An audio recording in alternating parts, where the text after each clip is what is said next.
Okay, so thank you everyone for coming down this afternoon. Hope you've all been enjoying the first day and a half of the event.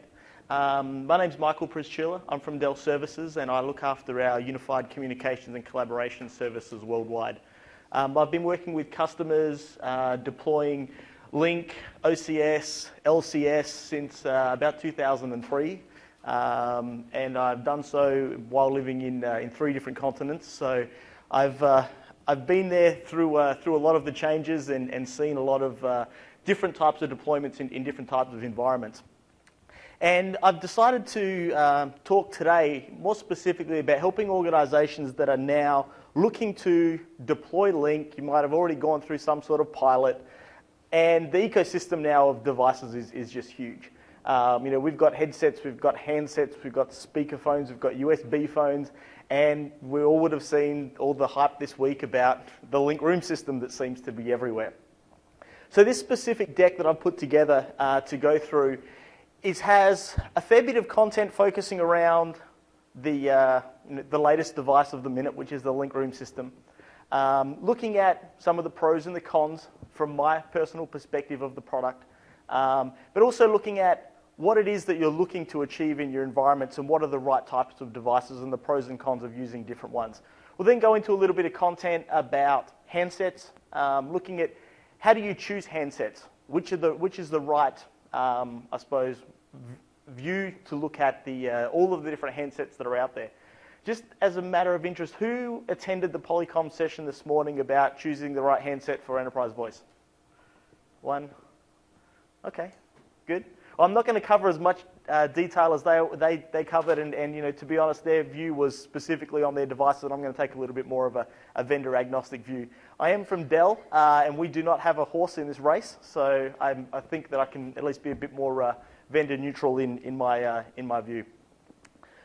So what we're going to look at these different types of devices through is really through these 5 lenses. So the end user environment, where are you going to use these types of devices? And I think this is especially important when we talk about room system. And I'm actually really glad that we got this room because it's going to provide a good case in point when we talk about video. Also, the end user workflow. So what are the users doing when they're using Lync? They're using their phone, they're using their headset. What is it that their work task entails when they're sitting at their desk or they're at home or they're in a room? Investment protection is also important when organizations are looking at investing a lot of money in lots of devices.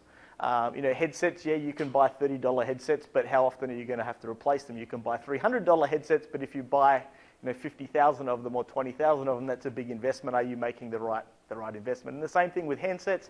And of course, even more important when you go into room systems and you're spending $15,000, $20,000, $50,000, $100,000 a pop. Management and deployment, we're also going to look at it through that lens. I think sometimes when organizations go out and make choices, especially on the low end or the volume end of the scale, hey, I'm going to buy a $30 headset, we often don't think about how we're going to manage that. Does it even need to be managed? And there are some aspects of that need to be taken into account, especially when you deploy it on a much broader scale and you're starting to look at things like user adoption, are people happy with the solution that's been put out there and things such as that. And then right at the end, more specifically on the headset piece, we're going to touch a little bit on bring your own device. Okay, so to get started, I'm going to talk about room systems. So there's 4 main things that I talk to customers about when they say, hey, I want to do rooms, or I want to do video rooms or collaboration rooms. And the first question I always ask is, what is the purpose of the room? It's very important, I think, with things like Lync Room System coming out. Is the room a video room? Are you using this to connect with other people face to face and have a conversation with them? Or are you using it to collaborate? Are you using it as a means for a group of people in one place to do more than just see each other and talk to each other? How important is the whiteboard? How important is the slides? How important is being able to touch and feel and look like you're all standing in that same room, working together like you would be if you were sitting in that same room? And the other question is, who is it that you want to communicate with? It's good for you to say, yeah, hey, we want to do, collaboration is important, or video is important. But the next thing is, well, that's great for you, but who are you talking to? Are you talking to just people in your own organization? Are they people in a partner organization? Are they customers? I'll give you a prime example. Interestingly, or I suppose ironically, in my role, it's all about helping customers adopt unified communications and adopt Lync. But the challenge that I have is most of the customers that I speak to don't already have Lync. So how do I talk to them? Do I have to get on a plane and fly there? Because they don't have Lync and I have Lync, and how do I talk to them? So this is a very important question around who is it that you're wanting to talk to? The other one is obviously existing investments. How many people in the audience's organizations already have investments from however long ago in video conferencing rooms, systems, big rooms, etc.? Everyone's spent some money. It's probably still sitting on the balance sheet, probably a lot of money. Someone's put their career on the line at one point and said, hey, let's go spend a few $100,000 on these things. Any show of hands, anyone know how often their rooms get used? Anyone have rooms that are used more than 40% of the time? Yeah? Good. How many rooms do you have? 4? Okay. Anyone else get high utilization? Yeah? 2? Okay. And the next thing I think that sometimes get overlooked is video is great, but what about the audio? Right? The video room is absolutely useless if you're just sitting there, unless you're from some sort of sign language school, then it might be okay. But other than that, audio is just as important, if not more important, because ultimately that's what you're using to communicate. The video is a supplementary piece of that.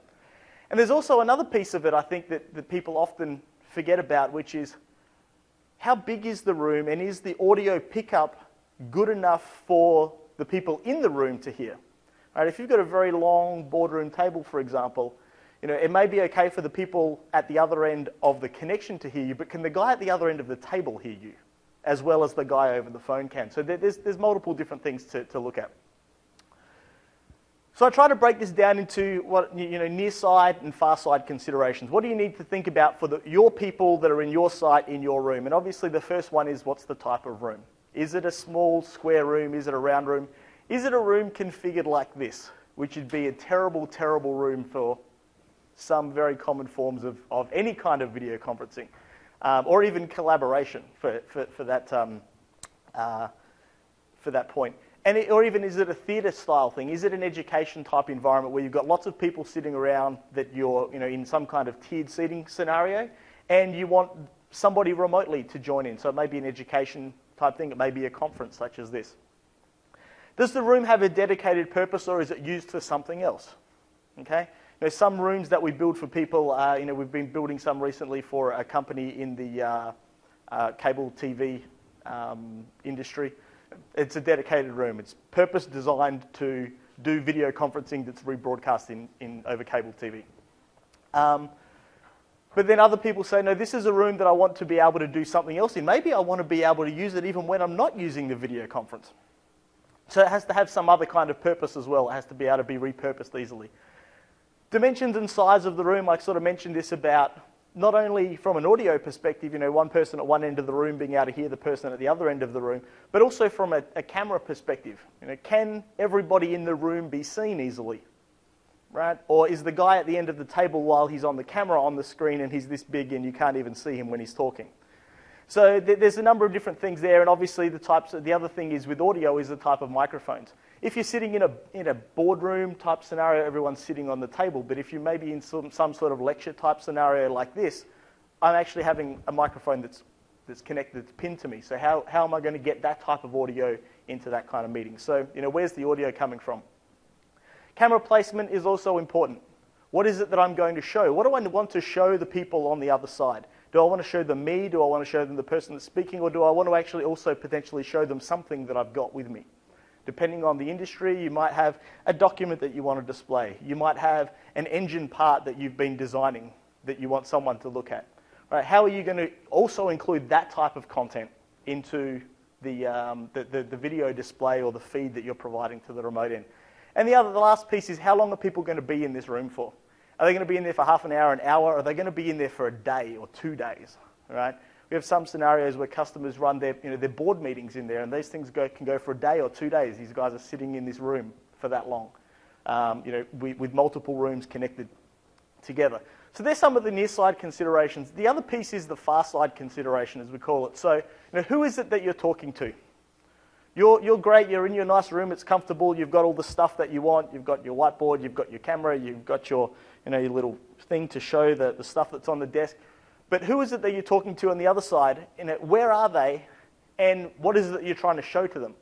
It's all well and good that you've got a system that's got a camera, a special document camera that can show them, this specific little thing that I'm holding in my hand here. But if the people on the far side don't have the ability to see that feed, then it's kind of pointless. Right? It's good that you've got it, but if they can't see it, there's no point. The same type of thing comes with things like a whiteboard.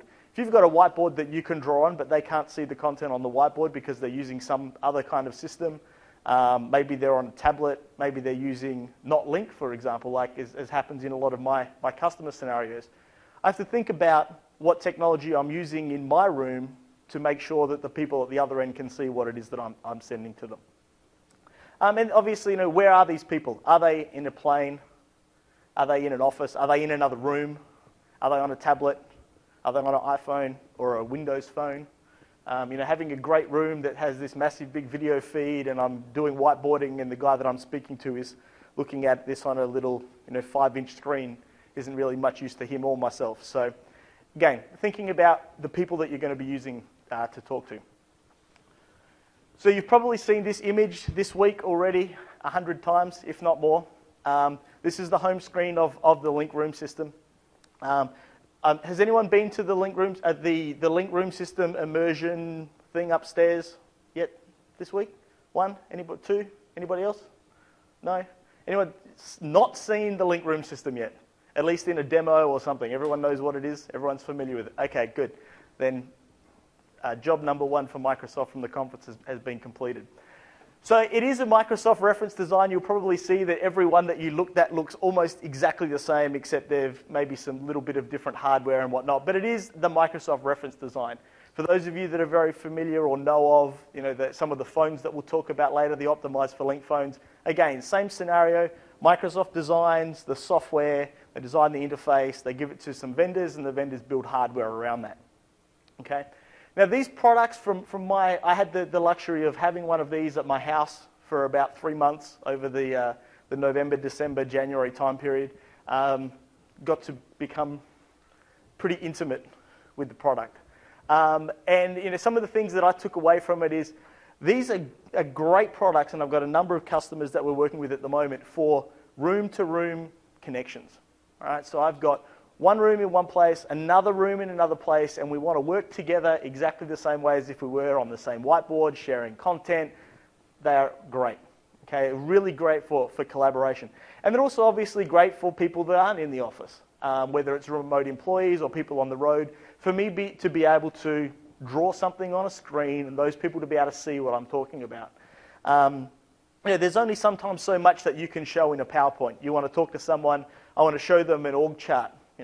We love reorganization at Dell. So we had some of you may know we went through some sort of corporate changes recently with Michael taking the company private. And obviously there was a reorganization that went as part of that. You want to go and communicate to your team what this new organization looks like. And to be able to do it over Lync today, or before Lync Room System or without Lync Room System, I can go and usually get a PowerPoint slide, get Visio out, put some boxes, type it all in there.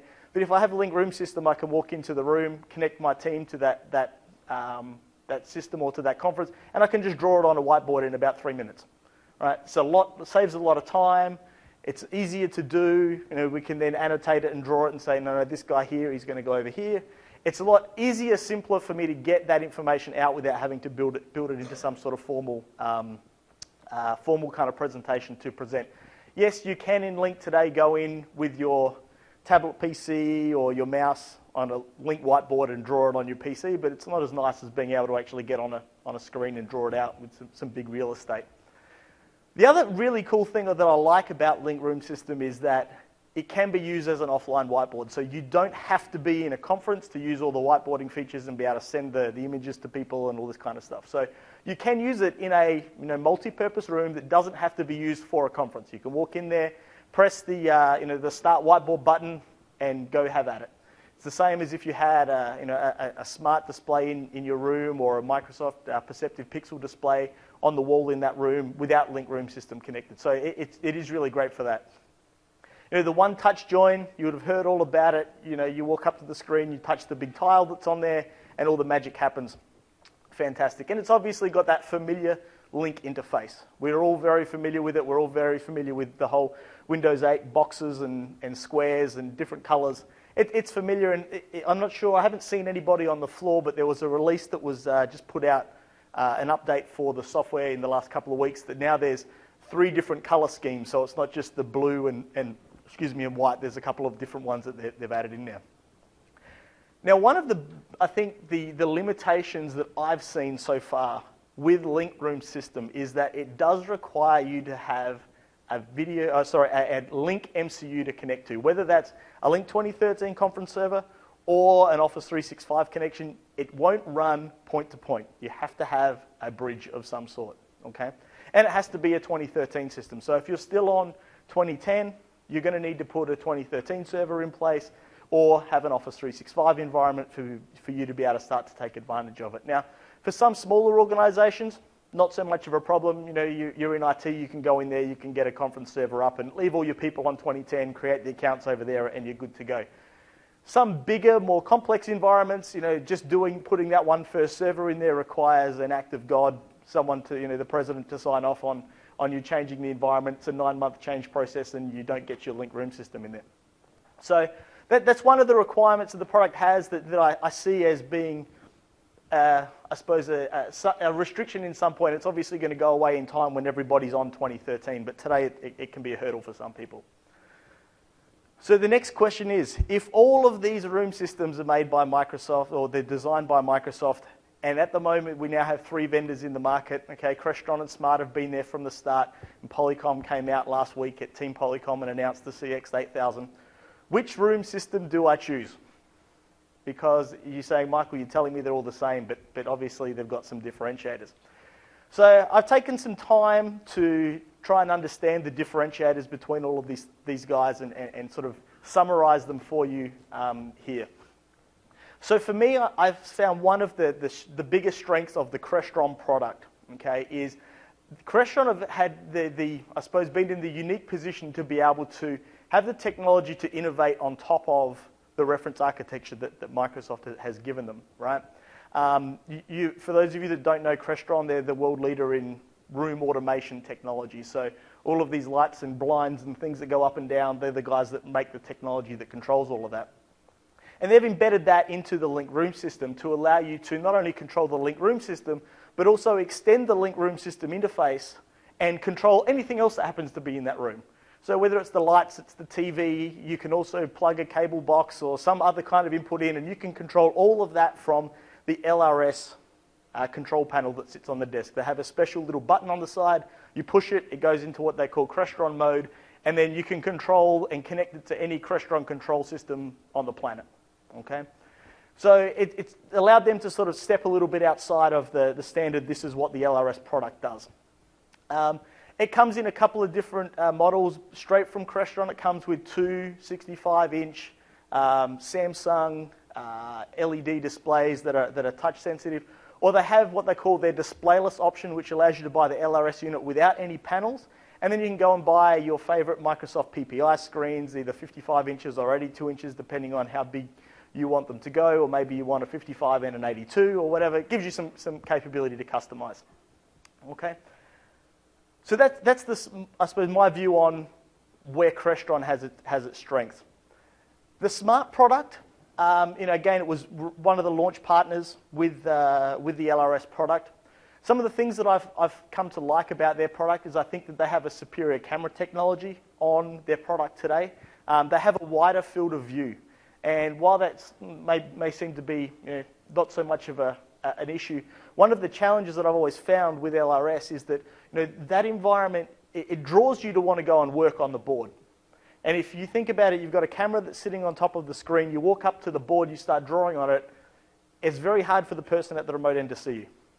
So the wider the field of view on that camera, the more they're actually going to be able to see you. If you're standing way over on the corner drawing something up there, if you've only got a 90 degree or 95 degree field of view, it's going to be very hard for you to see. So they've done a lot of work to make sure that they've got a specific camera that's going to give them the widest angle of view of any of the cameras in the LRS market today.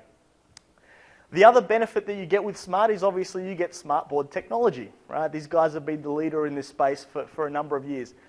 The one specific thing that I like about the way that they have implemented this versus their competition is that they have what they call toolbarless display. So in the Crestron unit, when you want to write something on there, you push a little button and it brings a toolbar up down the bottom and you say, I want the eraser, or I want the blue pen, or I want the red pen, and then you can start drawing. Okay.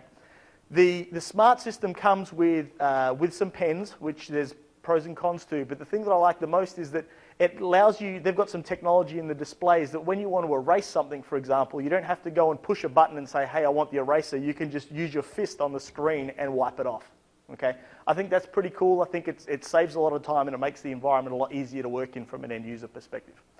Up until yesterday, they had this available in 2 or 3 different options, a 70-inch single and dual, or a single 84-inch display. Yesterday, they announced that they're also going to be doing single and dual 55-inch displays as well, all using smartboard technology.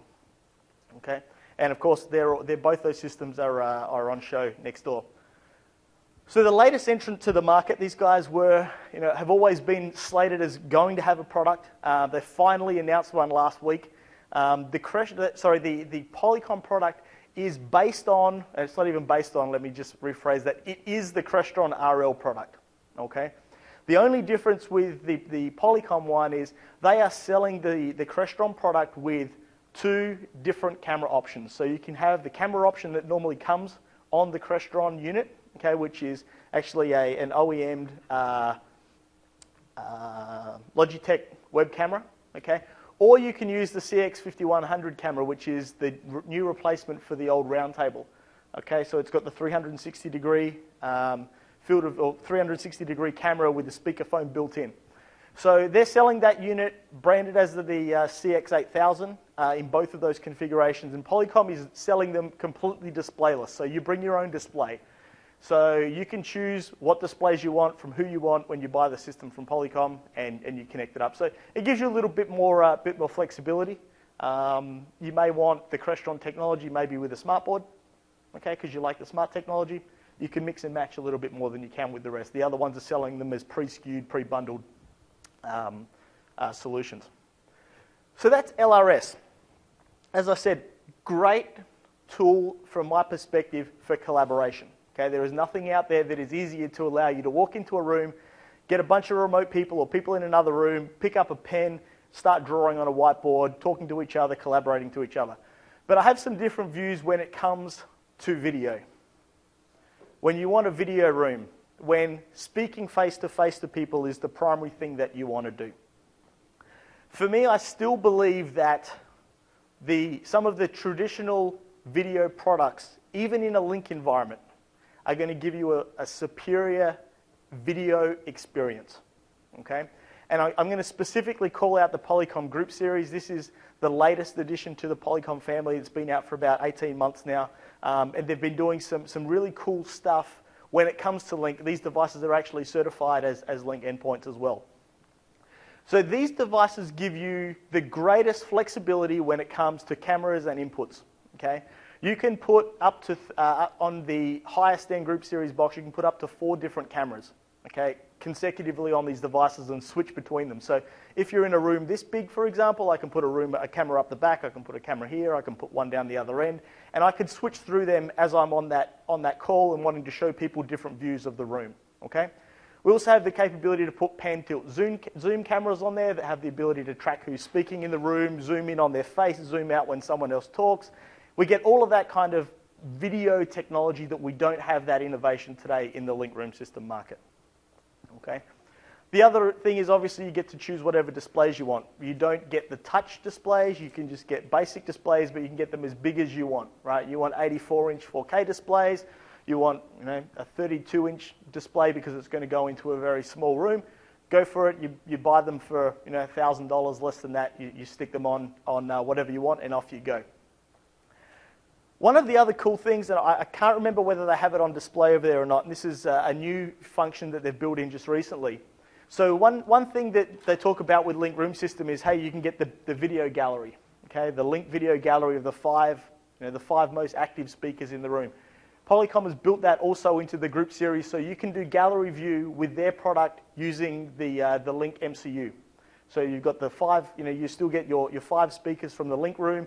All 5 of those video feeds from remote Lync participants will be displayed across 1 or 2 displays that you've got connected to that Polycom room. Okay. Another one that that I see marketed a lot with LRS is the whole one-touch join. It's easy to join a meeting. This is the one thing that I see consistently with almost every single customer that I go to is they say, joining a meeting is difficult. Right? Lync Room System is great because it allows us to one-touch join. The sad thing about this is that these products have had that capability for many years, just most organizations have never ever deployed it. Okay? So the group series and also the precursor to this, the HDX series, has the ability to do not one touch because it's not touchscreen, but one click with the remote control join, exactly the same way that the Lync Room System does. I've got a screenshot of that coming up next. The other interesting thing about this type of product is it's just a Lync endpoint, right? So yes, it can join a conference, but it can also just do a point-to-point call. It can just be like any other unit on the network. So I can make a call to a guy on a phone. I can make a call to another room endpoint. I don't need to join a conference. I can join one, but I don't need to make a call. Now, one of the biggest downfalls of this, though, is that this technology doesn't allow you today with Lync to get the data channel. So you can't put up a PowerPoint and have someone talking and display both of those at the remote end like you can natively with Lync. Now, you can do it with some other third-party software that Polycom has. The Polycom Content Sharing Suite allows you to do that. It does some transcoding and whatnot in the background and pipes those 2 things out of a different channel. But it requires a whole bunch of infrastructure, and unless you've got an investment in this stuff, I wouldn't suggest you go out and buy it for this one specific purpose. Okay? It can be done, but you don't get it out of the box. Okay. So this is a screenshot I took. This is actually of me. You can see me in the corner there just before I had a haircut. This is me using a very old HDX 4000, okay, only a couple of months ago. And you may or may not be able to see or read the URLs there on the bottom. But this is me using that to join a conference, a Lync conference on a Lync MCU. Okay? It's come up, it says, you've got a conference, it's been scheduled, this is the organizer, this is the start and the end time, this is the location of the room that it's going to be in, and all that I need to do is walk into that room and say join, and I'll be in the meeting. Okay? It integrates with Exchange, with calendaring, etc., etc. The room has a calendar, exactly the same way that the Lync Room System does. So these other products had the capability to do this. I just very rarely ever see it deployed. Okay? So let me go through the next 2 slides about a summary of where I see the strengths and the weaknesses here. So traditional room systems, you're going to get advanced video features. So if you really want video, and that's the most important thing to you, this is the solution still today to deploy, in my opinion. Okay? You get multi-camera options, you've got active speaker tracking, you've got pan, tilt, zoom. You can put a camera in a room like this and zoom into a guy at the other end if you want. You've got all that features. You don't have that feature set in Lync Room System today. Okay? It also gives you the capability to do this cross-platform collaboration. So, you look at, as I mentioned before, in my scenario, I'm routinely talking to people that don't have Lync. So I need a way to talk to them on whatever platform they happen to have, or I have to get on a plane. So they may have a Cisco environment. They may have, I speak to guys in Asia that are running Huawei environments, Sony environments, and they're all using these, the old industry standard codecs. They're using H.263, H.323, 239 for content. So you need a capability to be able to talk to those people. The traditional room system is going to give you that while still giving you all of the Lync benefits that I talked about before. It also gives you that point-to-point support. The other thing that is not often talked about, and the traditional room system vendors have had this thing down for years, is how do you manage and monitor all of these things as you put them out there? Right? What happens when you deploy 25, 50, 100 Lync room systems? How do you manage them? How do you update them? How do you monitor them? How do you do remote support when they're not working? Right? These guys in the the traditional market have had this thing down. I know Lync Room System is going to get there, right? But it's not there today. We don't have that capability. And you've obviously got that functionality that's in this. Remote assistance. Guy from your video conferencing team can remote into your call quickly. He can manually bring people into the call. All of that's there. You obviously have some limited native Lync functionality. The data channel can be a challenge. But the other interesting thing is, contrary to popular belief, the entry point for these units is actually not that expensive. Right? You can buy yourself a unit for $4,000 with a camera included. Buy yourself a couple of displays for $1,000 each, and you're up and running for 6K. If you want to do video, and you're going to get perfect video, 1080p, up to 60 frames a second, point to point, whether the user's on Lync, whether the user's in another room. Okay. Now, obviously, when you go into the Lync Room System, now you're getting the collaboration aspect. Okay. You don't get that in the pure video space. So if you want collaboration, if that's the most important thing, or that's the thing that you're going to get value out of, and I have customers that we're working with today, that's all that they care about. They're like, the video piece, couldn't care, right? I'd be happy just to have a voice call and a whiteboard that we can both draw on. That would be amazing, right? Video is secondary. So if video is the secondary thing, or it's the nice to have, or it's not important to be able to see every single person as a square image in the display, and you really want that collaboration, you want that ease of deployment, you don't want to have any of this, you've got a pretty clean Lync environment, then the Lync Room System is great. It's easy to set up and deploy. You need to know 3 things to set up a Lync Room System: the SIP address of the user, the username, and the password. And you're done. Very, very easy to get up and running. And if you're in an Office 365 environment, even easier. You just go in, you provision a user, off you go, you plug it in. There's some stuff you need to do in the background to set up the Exchange calendar to auto-accept and things like that. But for an Exchange administrator or a Lync administrator, this is second nature. You don't need to know any video stuff to get this going. It's obviously got standalone whiteboarding, which I mentioned before. If you want to have that multi-purpose room, you want to be able to use the interactive whiteboard, you can do that with or without starting a Lync session. They're very simple to order. Okay, they come in a number of preset different SKUs. I want the dual display 55-inch, that SKU number, blah, blah, blah, here's the price.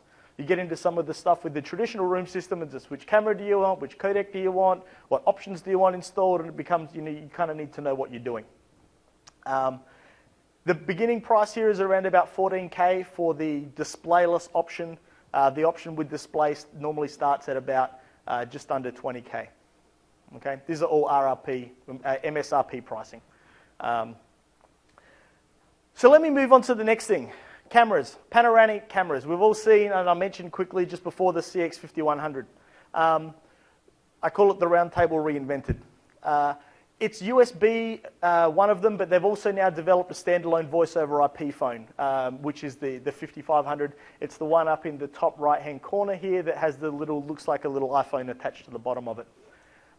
It's capable of doing 3 separate resolutions depending on the client that it's talking to, but it can do a full HD panorama display. Now, this can be used, as I mentioned, in conjunction with the Lync Room System, and I know that the Polycom team have that on display over at the booth there. So you're going to get the 5 active speakers plus the room system as a separate feed from the MCU. It does have a little bit of active speaker tracking of people that are sitting around the room. It's got a decent microphone pickup of up to about 6 meters. But for me, when I talk to people about the round table, is people think, oh, I've got this room, I'm going to put round table and it's going to be really cool. This goes back to my discussion about near and far end. Okay, the round table or the CX5100 series devices are the most valuable for the people that aren't in the room. Doesn't give any value to the guys that are there or the people that are in that room.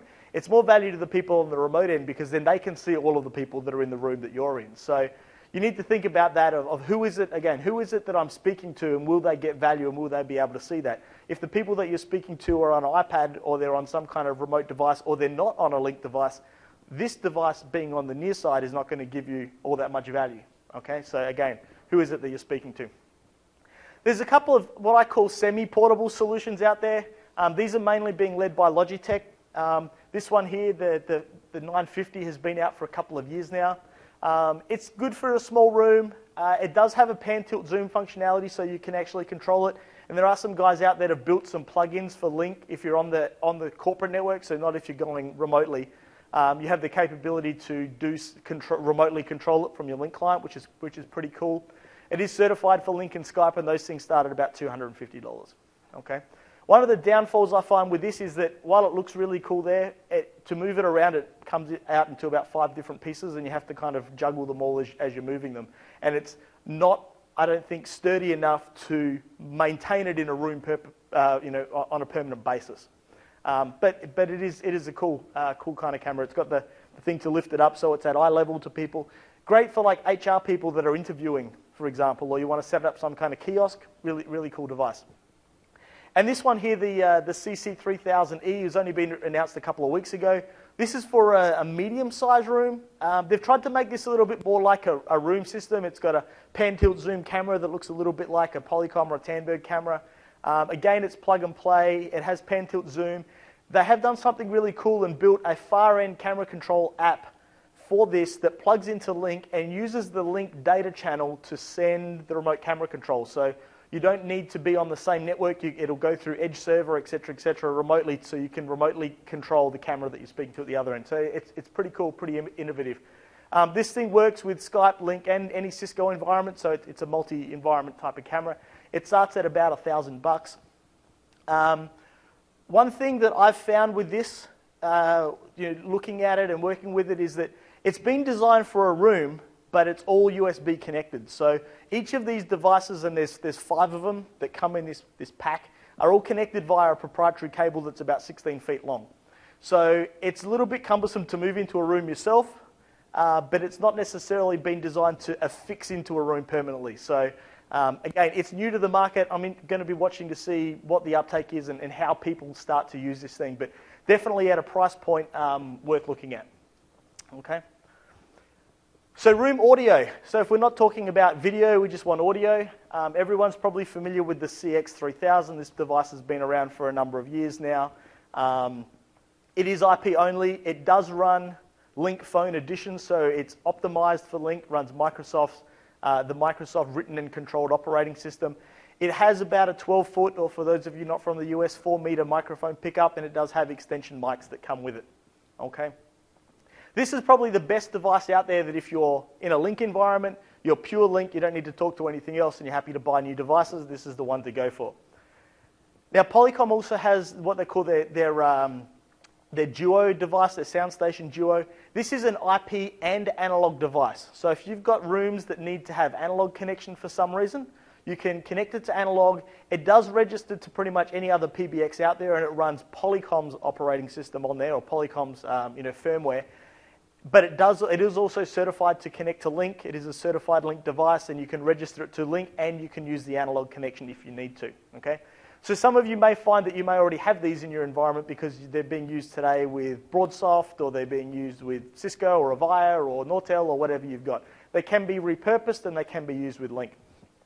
Similarly to their SoundStation IP5000, this is a very commonly used conference phone out there today. And they've also made this, extending the life of this so that you can put firmware on it that allows you to use it with Lync. It's an IP-only phone, but it's really designed for small huddle rooms, like 5-6 people. It's only got a 2-meter mic pickup on that device. But a great redeployment option if you've got some of these, you go, hey, I don't want to have to go buy a whole bunch more. You can take these and repurpose them in your new environment. So this is, I suppose, one of my other pet favorite topics to talk about with Lync and voice is room audio. A room like this, a room bigger than a huddle room. How do you do voice in a room like that? How do you do voice or have an audio conference in a theater? Okay, and this is where the Polycom sound structure product comes into play. It's on display over in the Polycom booth over there. This is really designed for large rooms, custom rooms, conference centers, anything like that, and it is fully configurable and customizable from a microphone and speaker perspective. So just use this little analogy here of a large conference room. Okay, so on the left-hand side we've got what would happen with a standard conference phone with a couple of microphones. And on the right-hand side, we've got an example of a sound structured deployment, okay? So you've got one of them that sits there and says, okay, we've got our mics in the middle of the table. The one on the right has got a customized solution with sound structure that's built into the table.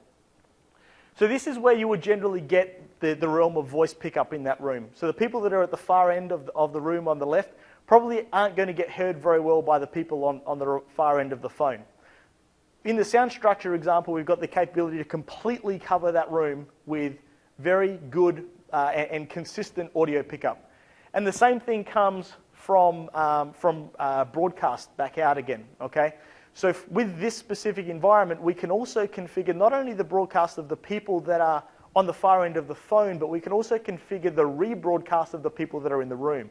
So if the guy that's sitting all the way at the left-hand side end of that long table, okay, he may not be able to be heard very well by the guy on the far right-hand side of the table. We have the capability with this technology and this product to be able to rebroadcast into the room the people that are already sitting there, but not across the entire room, just to pockets of the room. So if it's the guy that's at the far left that's speaking, maybe we'll give a little bit of amplification to that and rebroadcast that into the room at the far right-hand side. So very good for very large sort of dispersed rooms. Again, it's certified as a Lync endpoint, so it can talk to Lync, register to Lync, all that good stuff. So my takeaway from group systems before we move on to handsets is, if you want video, invest in video today. Okay? If you want to do collaboration, okay, Lync Room System is a fantastic product. Okay? If you're a Lync environment, you want to connect people, you want to be able to use the whiteboard, you want to be able to get multiple teams of people in different offices around the world to work like they're in the same room together. Okay? Lync Room System is a great product. But if you want to do face-to-face, video is primary, okay? Then I don't believe yet that the camera technologies in Lync Room System are up to what you're looking for. And there are plenty of options available today that will still allow you to use your Lync infrastructure and utilize the high-end video products that are out there. There are those semi-portable products that are out there. They're cost-effective, but I still think they're a little bit cumbersome. But they do definitely fit a certain spot in the market. And to be honest, I have one of them at my house that I use all the time. And also when you're looking at rooms, let's not forget about large rooms. How do we put audio into large rooms? You look at, for example, the off-the-shelf Lync Room System that comes today. It's got a speaker bar at the front. It's got a microphone that's got a cable. What happens to the guy that's sitting at the far end? Okay, can he hear or can his voice be heard? And there are some interesting options that you can do, right? We say that these things come in packages, but it is possible for an integrator to, for example, get a Lync Room System and connect it up to a Polycom sound structure environment. So I've got two big 82-inch displays or 84-inch displays at the front of my room, and I've connected it to sound structure to give me a consistent audio experience throughout the entire room.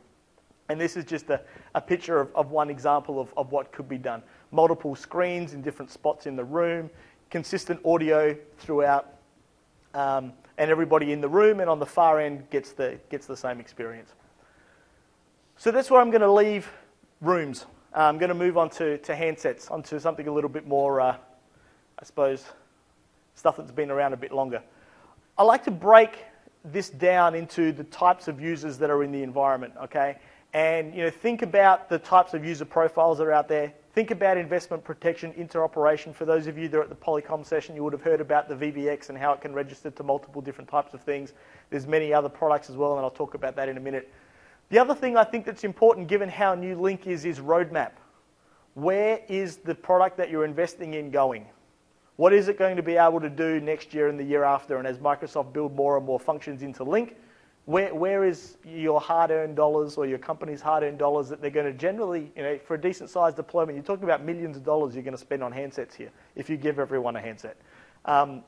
Where, are you investing in something that's a good bet for the future? How are you going to manage all these things when they get out there? You've got tens of thousands of these things potentially. And then the other thing is, what is it that the users need them to do? Okay?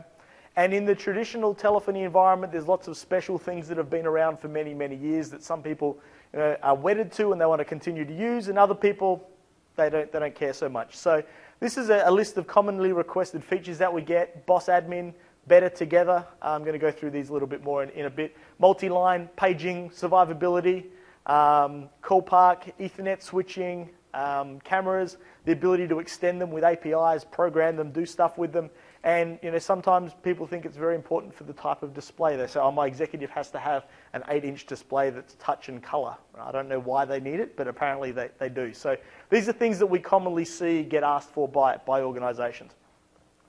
So I've tried to distill this down into 4 of the most common usages that we see, or needs that we see. So the common area, the executive, the hot desk or information worker, and then the mobile worker. So the common area thing, the things that we generally see organizations looking for in a common area device, they say, we want them cheap.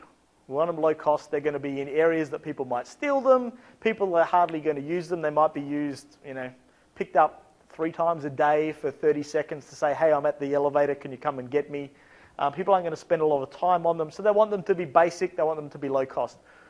Sometimes they say, yes, we want them to be Ethernet, but other times people just say, look, I just want an analog phone. Get me a $10 phone because that's all that I care about. And all I want it to do is when you pick it up, it rings a certain extension, right? An analog device, many of the gateway vendors that are out there today either have dedicated analog gateways or they can put analog ports into an E1, T1 gateway. You connect an analog line up to that and off you go. You've got the functionality. They want some kind of basic display. Sometimes they don't want a display. One of the advanced features that we see most commonly requested on a common area phone is call pickup, so the ability to park a call and someone to be able to walk up to it. Maybe it's on a manufacturing shop floor, right? Someone pages someone and says, hey, Bill, you've got a call on line XYZ, and he wants to be able to walk up to a phone that's mounted to a wall in a factory and pick it up. They don't want an expensive phone out there because someone keeps driving forklifts through them or something like that. People don't generally care about presence or voicemail. But they do sometimes care about survivability because these things tend to be in remote offices or remote parts of a factory, and they want it to be able to work if there's a power outage or something like that. So I've broken this down into 2 separate groups. You'll see this for each of the ones that I talk about. The optimized for Lync devices and the qualified for Lync devices. Now, I think this is an important decision for people to make when you're looking to deploy in an organization. For those of you that went to the Polycom session that I mentioned earlier today, you would have seen they have a slide with a road sign on it, and it says CX this way and VVX this way, right? And that's basically saying, are you going the Microsoft optimized phone route or are you going the vendor optimized phone route? And I think that there's pros and cons for organizations in both, but I think that you need to decide as an organization which way you're going to go. Do I want the functionality and the consistency of an optimized for Lync device, which is Microsoft reference architecture? The Lync product team builds the interface for them. Or do I want the flexibility, the innovation, and the ability to connect to multiple different things, et cetera, of a vendor-provided OS on a qualified for Lync device? So in the common area scenario, we've got the CX500 and the HP 4110, which are typical common area devices. Now, they are both, as I said, optimized for Lync devices running the Lync Phone Edition software. They do happen to be more expensive, okay, than many of the third-party phones. So if you go down into the bottom here and you look at like the audio codes, the Polycom VVX300, the SoundPoint IP, which is a great phone that many people may already have and can be repurposed. It's a Polycom phone that's been out in the market for probably about 10 years now. And any of you that have got Polycom phones have probably got these already. They can be repurposed. And Snom's low-end 300 UC devices. Most of these are sub-$100 devices. Some of them, sub-$150. Whereas you get up into like the CX 500 and the HP 4110, and you're talking $250 plus. Okay, so that's sort of in the common area where we see and where we recommend customers to look at.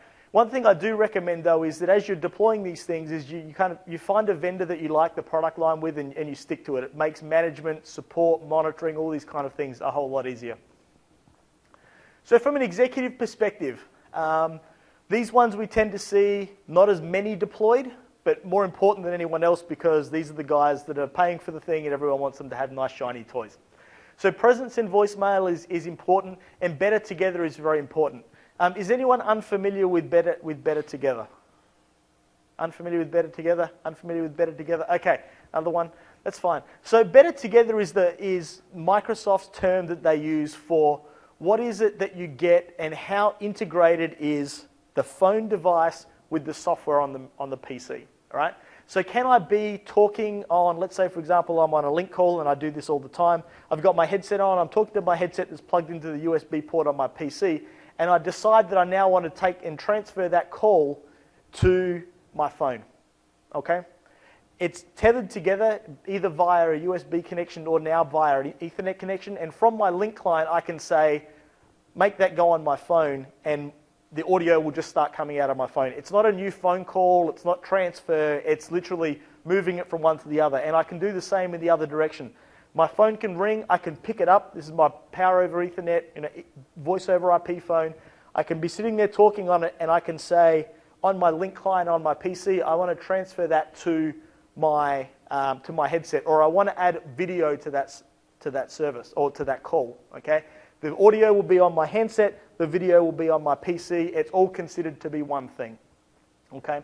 So that's what when we say better together. So this is, if you've really got any user that wants to use Lync at a desk and they want to have a phone and you want them to actually be able to use all of the features and functions and the greatness of Lync of moving from one thing to the other seamlessly, etc., you really need a better together solution, okay?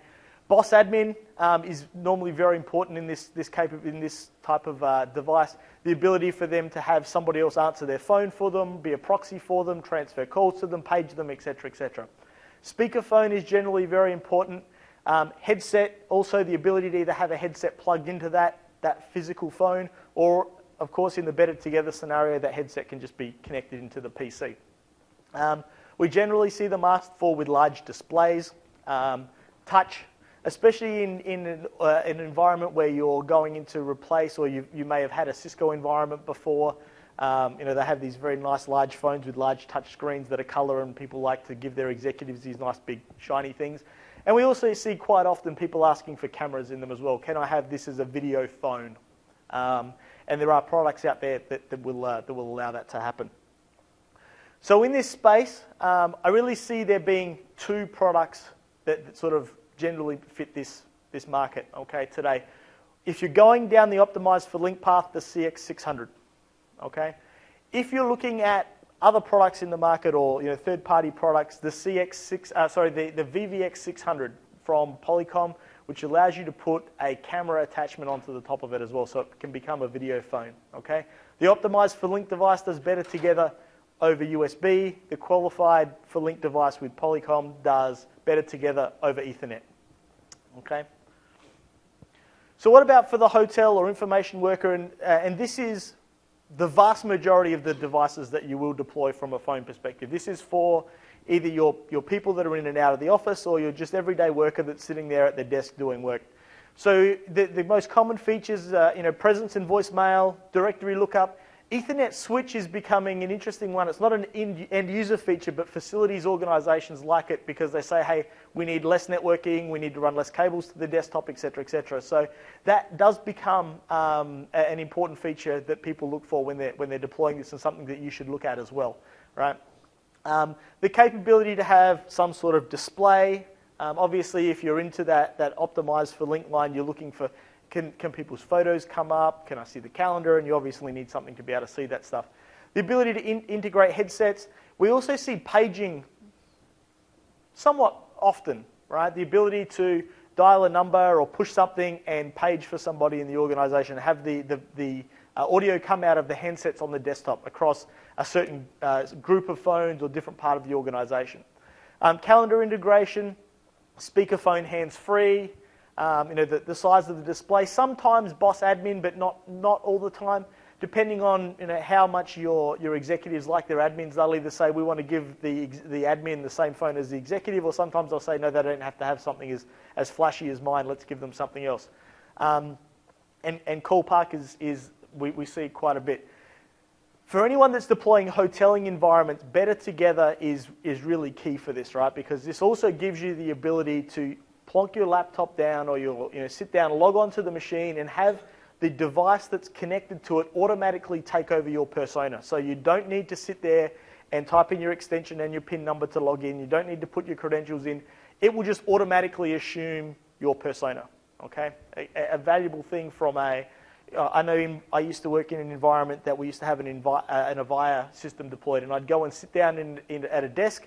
I'd get the phone would be next to me, and I'd forget to log into it. And people would say, "I've been calling you." I was like, "I'm sitting at my desk," and then I'd look over and realize, "Oh, I didn't actually log the thing in as me." Or you leave, you go home, and you don't log the thing out again, right? So this is something that just automatically takes that sometimes a common area phone and turns it into the full-blown phone for that user. Okay. There's a lot of devices in this space. The CX600 is probably the other common one. One thing you'll find is in that optimized for Lync family, there's very few sets of devices, right? They haven't got, the range isn't there as it is with the qualified devices. So the CX600, there's also the CX300, which has been around for a very long time. This is the USB phone, okay? It looks like a desk phone, acts like a headset.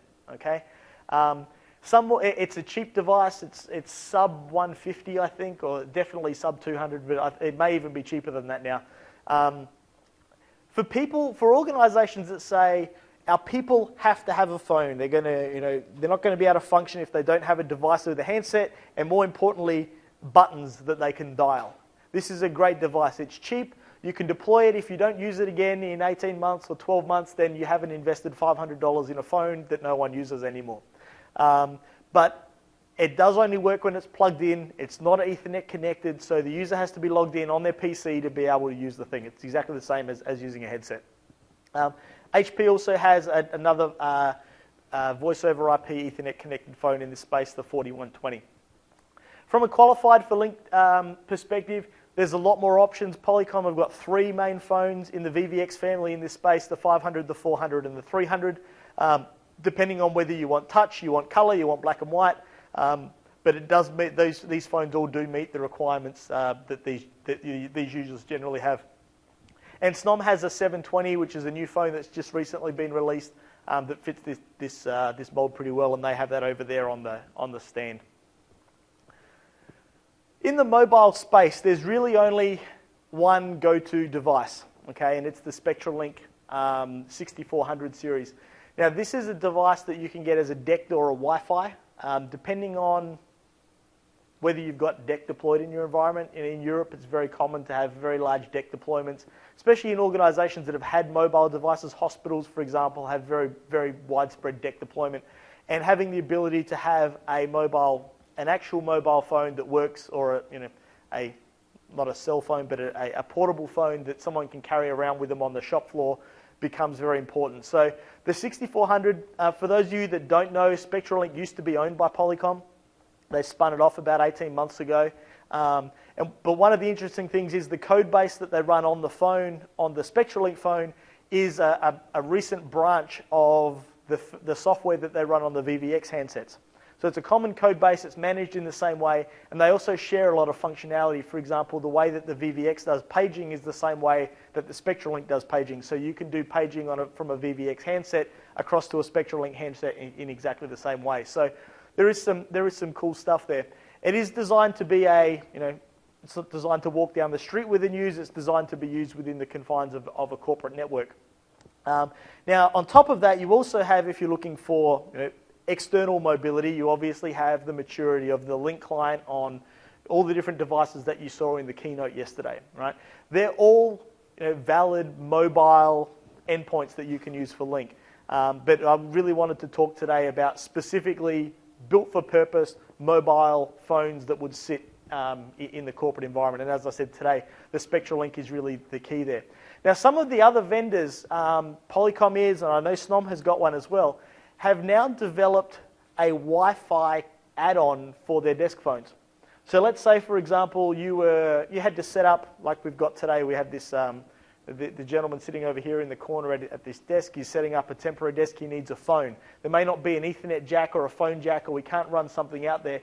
but we could take in one of these Wi-Fi connected phones, which is an exact, in the Polycom space, it's the the VVX 600 and the 500 can have an add-on on the back, and the same with the Snom 720 that allows this to turn into a Wi-Fi connected phone. So I don't need an Ethernet connection.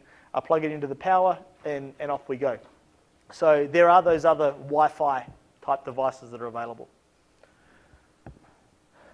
So that's handsets, okay? Not as, I suppose, detailed or as interesting as the market in the video space, but definitely one that we see people struggle with. It tends to be, of any Lync deployment that people do, this tends to be the space that they spend the most money. And so therefore, I think it's always important that people have a strategy around what they're going to do. Am I staying with Optimized for Lync? Am I going the third-party route? How am I going to manage those devices? How am I going to monitor them? What is the roadmap for them in the future? Okay, for some organizations, it's, I know that I'm moving to Lync, I need to buy some new handsets, but I've got some other environment at the moment. Can I buy a phone, right, like some of the Snom devices, like some of the Polycom devices, that I can connect to my old PBX and use as Lync endpoints? Or can I repurpose devices that I've already got, like the SpectraLink, the SoundPoint 331 and 332 from Polycom? And actually, there is that whole Polycom SoundPoint family can all be repurposed to be used in Lync. But I ran out of slides to be able to put the hundreds of different devices. This is a space that's evolving very quickly. More and more people are getting into the market. You may have heard that Mitel made an acquisition a couple of weeks ago. They now also have a Lync phone that they sell through an acquisition. So there's more and more devices getting into this space. But that's the handset space. The headset space, I think, is even more crowded. I had the pleasure of spending some time in November at the corporate headquarters of Plantronics down in Santa Cruz in California. And it was interesting speaking to their engineers and their designers.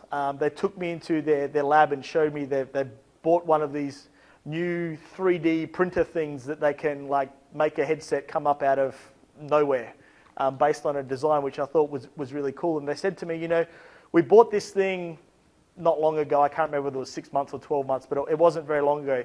They said, because we've been building headsets for 100 years, and we've still got models today that we sell. They have a model that they sell to the FAA that they've been selling to them for like 60 years, and they still sell it.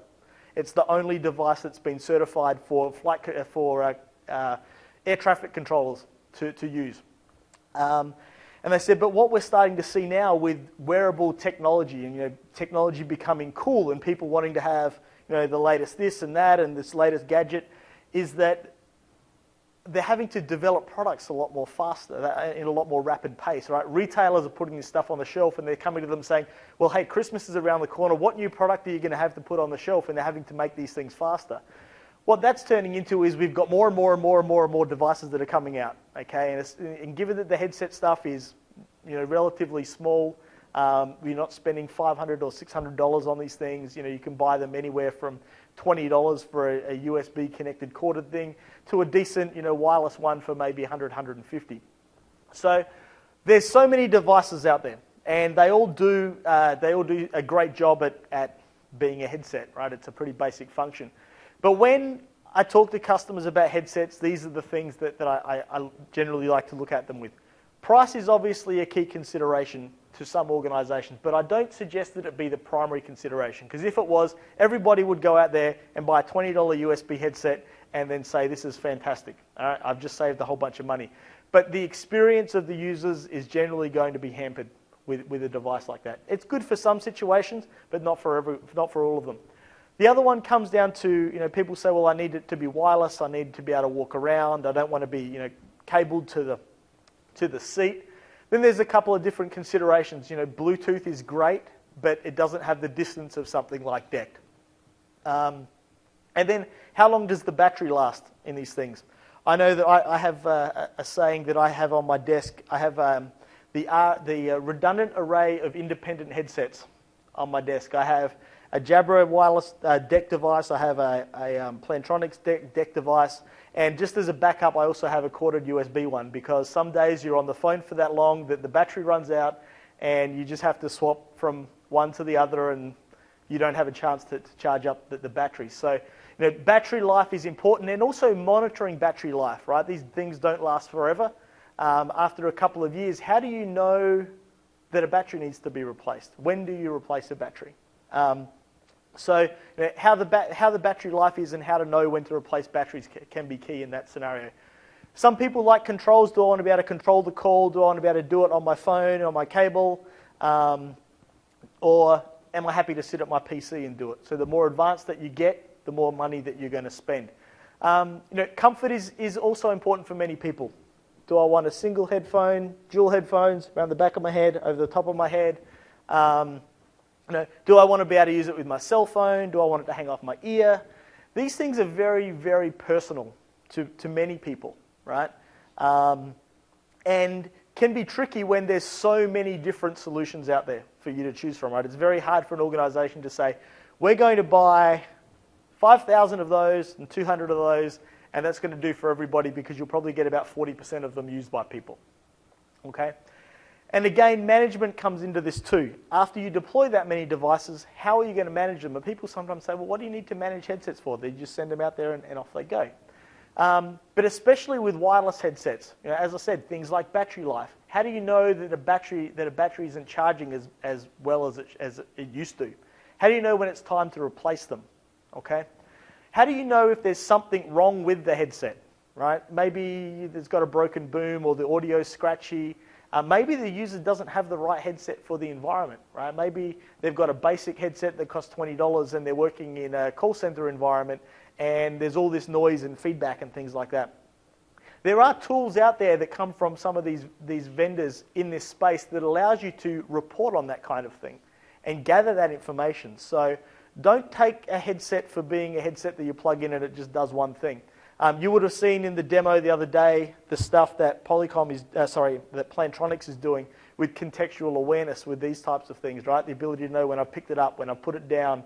I can do voice control with this thing as well. So there's all of those things, but they're also all customizable, and they'll have to be managed. And what happens when the guy calls the help desk and says, my damn headset doesn't work, and every time I take it off, it disconnects from my phone, right? They may not know that type of thing exists, and you need a way for the help desk to help them manage that advanced feature set. And the other one that comes up, not too often, but it's definitely one that's starting to come up more and more with customers that have been early adopters of Lync is, well, now those staff members have left and I've got a new staff member come in. Do I give them the old headset? Do I buy them a new headset? It's sometimes a personal thing. You get asked, so I went and joined a new company, would I expect to use a second-hand headset? People generally don't mind using a phone that was there before. They come by, they do some alcohol wipe on it, they make it look nice, and we're just used to walking down the street, picking up a payphone, using it. We don't think anything of it. But something that we wear on our head, it's like someone giving us a second-hand hat, right? Do you want to use it? And it does. It becomes a little bit personal. So the other thing to look at is the devices that you're using. Can you get any sort of replacement things to be able to maybe replace the earpieces or replace the microphone boom? So it is a refurbished or a new type of device, and you didn't have to go out and spend a whole bunch of money. Now that obviously becomes more and more important the more expensive the device is. You want to be able to do that kind of thing.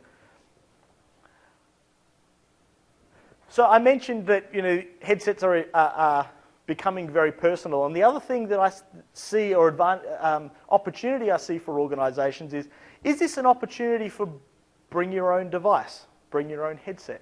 Right?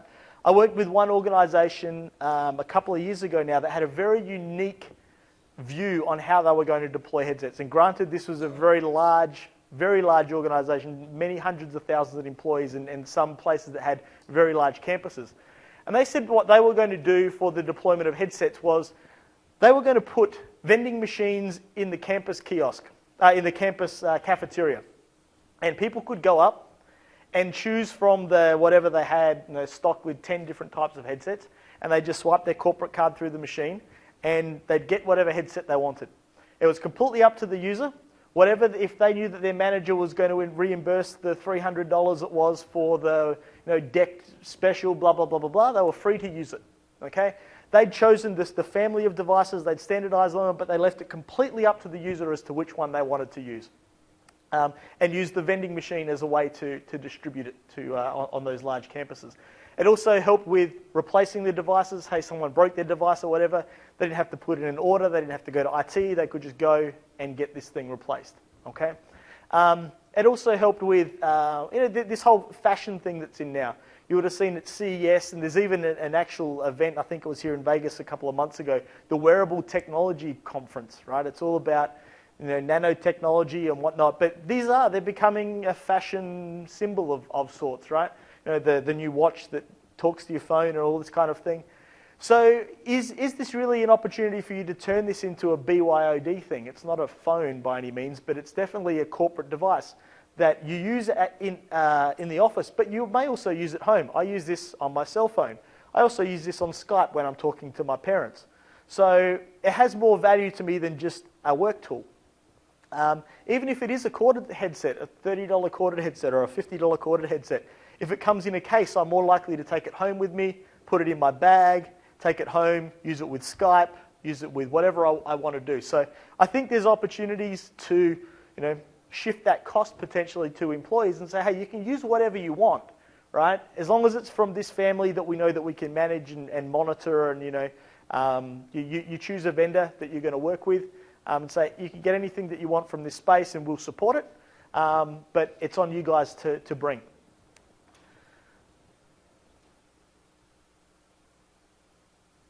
So this is just one example of, I took this one from Plantronics because I run it on my laptop. This is an example of all the different types of things that they're building into the basic headset today, okay? All the different types of things that you can configure for personal preference, but also all the types of things that the help desk needs to be able to know. And I got myself into a situation the other week with this thing where I'm like, why is it that every time I press the hang up button when I'm on a Lync call, it doesn't hang the phone up? It does do that, but for some reason, sometimes it doesn't. And it was because I was in there and I'd messed around with some settings that I didn't know that that's what they did. And if I was a general user, I'd probably call the help desk and say, hey, my headset's broken, I need a new one, right? So being able to know not only what all of these different configurations are, and I can personalize this, as you can see from this section down here on the bottom right-hand side about the smart sensor and what happens when I pick it up, what happens when I put it down. They talked that in the session about the ability to have seamless transfer when I walked away from my PC onto my phone. All those types of things are all customizable, and it's only going to get more and more advanced in this space. There's going to be more things that you can do, more things that you can control, more things that you can personalize. And that's why I really see this as an interesting opportunity for organizations to use as a BYOD strategy, because you don't want to be making all these decisions for all of your people. Okay, and it's going to become more and more personal.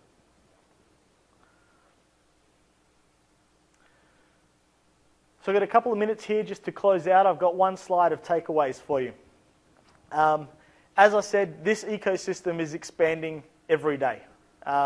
You've heard about the uptake of Lync, more and more organizations deploying it. You've heard more customers here, and I know I've seen more customers here this week talking about their deployment of Lync on a large scale that I've seen in many, many years.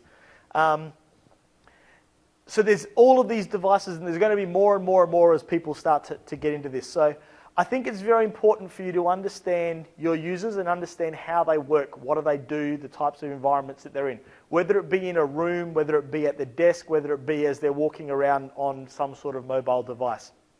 Okay?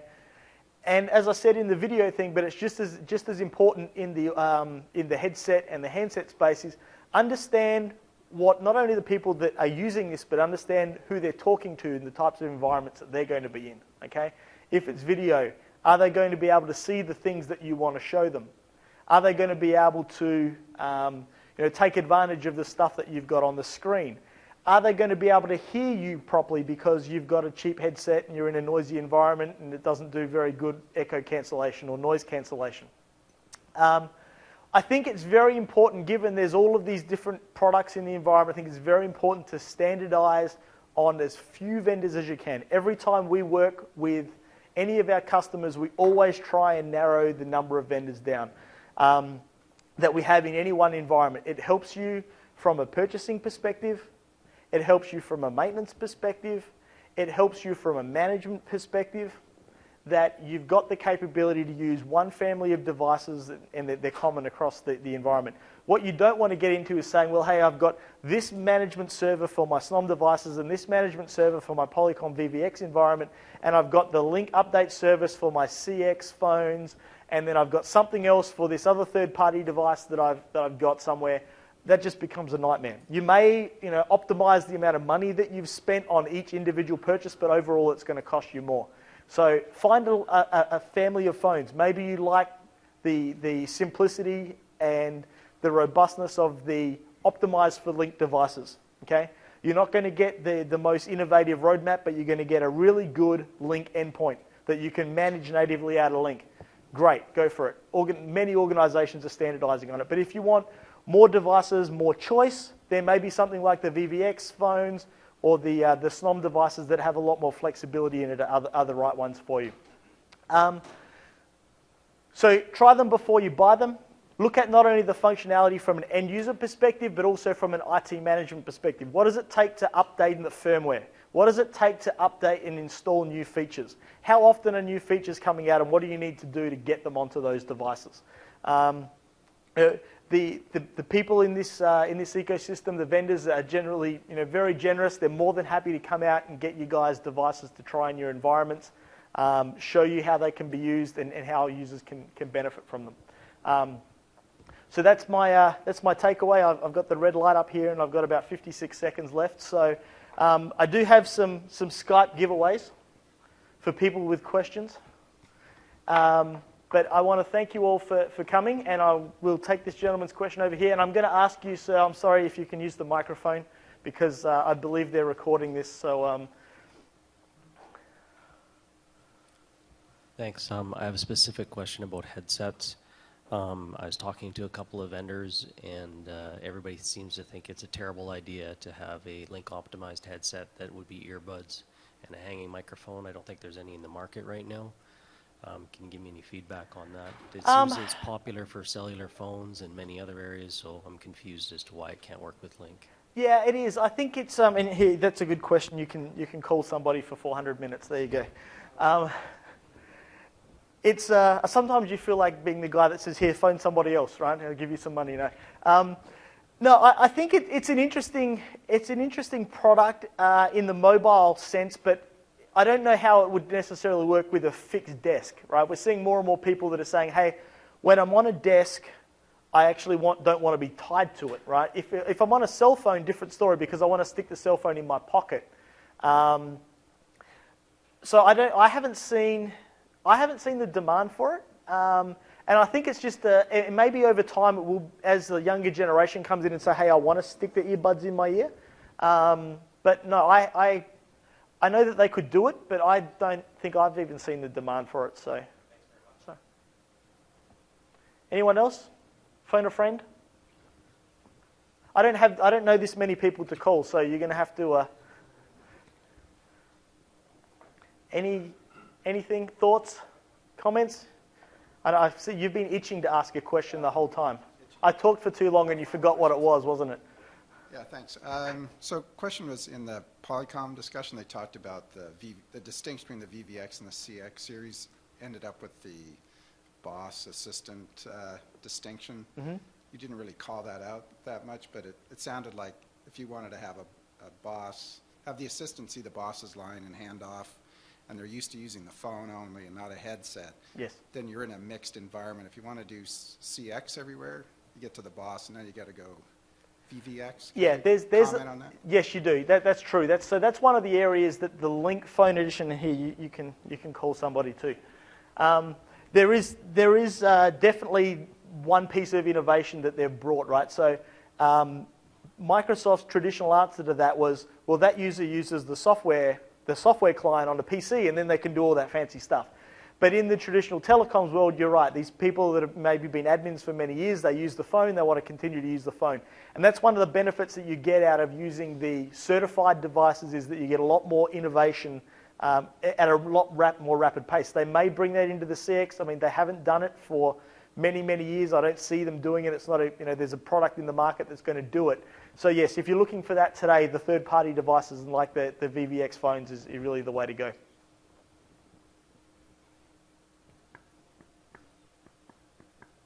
Anything else? Everyone's waiting for somebody else to answer a question. I'm going to have to pick on Paul Robichaud if he doesn't, if someone else doesn't answer a question. But you don't get one of these. I was busy tweeting your comment about a headset being like a recycled headset being like a second-hand hat. And especially, the more so with the kind you put in your ear. I really, really, really don't want any of my coworkers earbuds. Okay.